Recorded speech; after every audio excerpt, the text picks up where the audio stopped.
Okay, so all you're going to do is you're going to place a screwdriver on the ground, and you're going to place Claymore over there.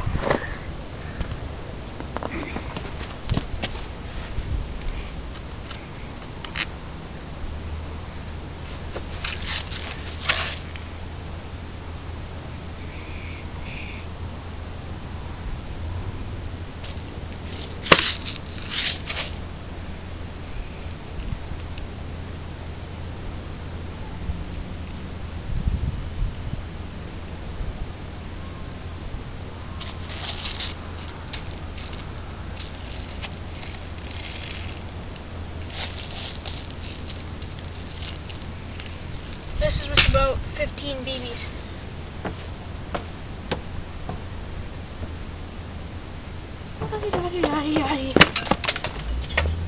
Oh,